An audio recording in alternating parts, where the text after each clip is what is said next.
What's up guys, it's Anthony from Airsoft Junkies. Today I have a Desert Tech SRS and a Mancraft system, and we're going to drop the Mancraft system into the SRS. Some of the modifications for this have already been done, as this was already HPA, but I'm going to show you guys the basics of what you need to get this done and put in there. It takes about 5 minutes, so it's quick and easy. To start with, one, you need to disassemble your SRS. There's 3 tabs in the back. You only need to take off 2, which you pull and lift. And that brings off your back plate. Second thing you have to do is take out your bolt system, so make sure you pull the trigger and release your bolt. If you don't pull the trigger, it's going to get a little bit difficult to get out. It's going to get stuck on things, but that's pretty much what you need to do.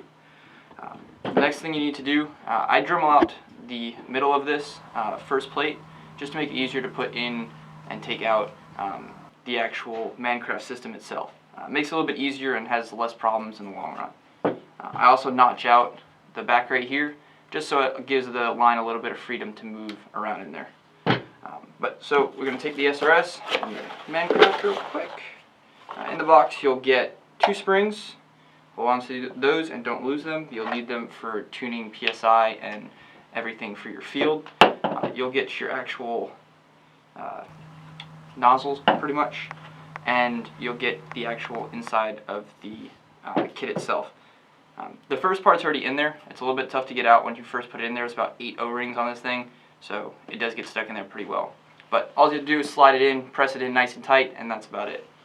Secondly, you're going to take your inside to that and press it right in. It just sits in there freely. There's nothing you really have to do. These come pretty well lubed, so you're okay with that. Secondly, when you're installing this, make sure you pull your trigger and hold it down and line up the notch with the notch that's in here.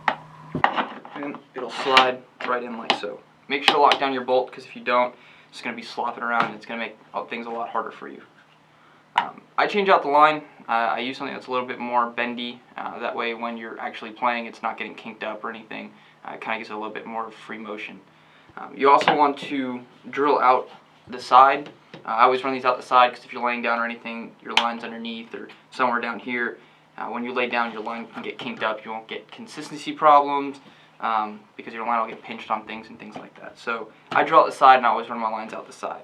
But to start, you're going to find your spring. I use the longer one. You run at a lower PSI, and it just makes the gun all around a little bit quieter. It's still very air efficient since you're at a lower PSI, and a nice sized tank will last you well over a day. So we start with that, and all you have to do is slide that in like so. And it'll sit farther out for now, but you're going to run your line inside the hole that was drilled out, which can be a little bit of a pain.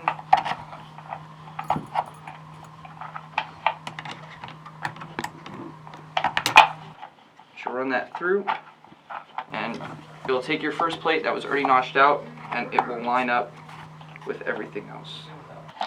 All you have to do is press that in, slide up till it's locked into place. Make sure your tabs are always locked down, so that way if you pull this bolt back, it doesn't go flying back and damage anything. Your second plate, the notch out, is just as a precaution to not hit your line or anything like that, so you're pretty much okay in that realm. But make sure you pull your line through, just get everything nice and snug, and line up everything, and all you have to do is press on, and yet again make sure everything's locked up and everything. So now that that's installed, without any air or anything, you don't really need to test the engine with anything like that, as this is a full mechanical unit. All you have to do, and make sure your mag's out and no BBs are in there, point it in a safe place, and you can actually hear the click. And do that a few times, just get the lube worked in there, and that's how you know you're good to go. These will be available pretty soon. They'll be available on our websites.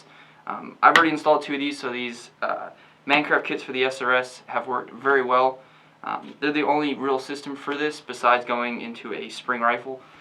This can still be used as a spring rifle, so you don't have to worry about the modifications getting into any problems with going back and forth for different events or however you so choose. And they're very simple and don't really damage anything else, as these guns are very, very rigid. They don't really break. The bodies are very solid. These are probably one of my favorite sniper rifles on the market. They do get a little bit pricey, but you definitely get what you paid for out of them.